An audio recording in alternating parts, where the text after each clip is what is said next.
नमस्कार मित्रों।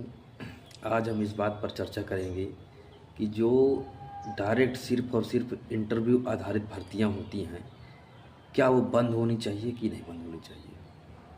मित्रों, अक्सर ऐसा देखा जाता है या अक्सर ऐसे चर्चाएं सुनती हैं कि इंटरव्यू में उस उनके रिश्तेदार पड़ गए थे तो उसका सिलेक्शन हो गया, उनके पड़ोसी थे या उनके जान पहचान के थे या कहीं न कहीं से उनके मित्र बंधु थे, तो इंटरव्यू बेस आधारित परीक्षाओं में उनको फ़ायदा मिल जाता है।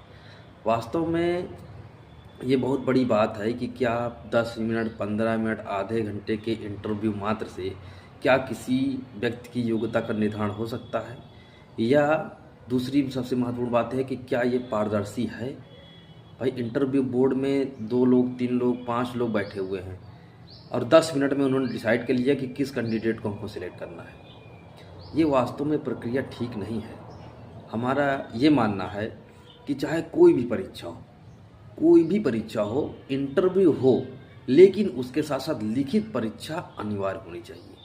लिखित परीक्षा के मार्क्स भी ज़्यादा होने चाहिए, उसके अंक ज़्यादा निर्धारित होने चाहिए, उसके वेटेज होने चाहिए, क्योंकि उसमें एक साक्ष्य होता है और उसमें प्रश्नों की संख्या अधिक होती है, तो उससे पूरा उसका जो है ज्ञान का स्तर के पता लगाया जा सकता है।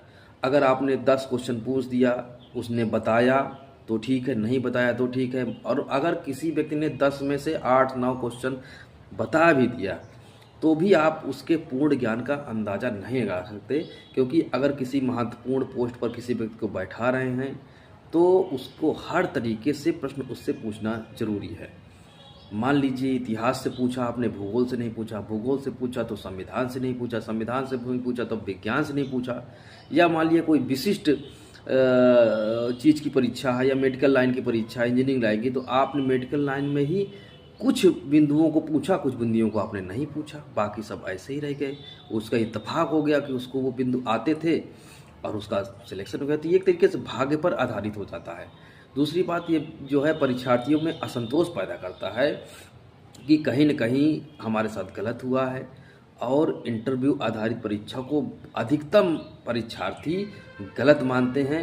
सबका ये मानना है कि एक लिखित परीक्षा अवश्य हो, उसके साथ साथ व्यक्तित्व का परीक्षा भी हो, तभी वो पारदर्शी परीक्षा मानी जाएगी और वही तभी सभी लोग उस परीक्षा से संतुष्ट होंगे, कोई उस पर सवाल नहीं उठाएगा।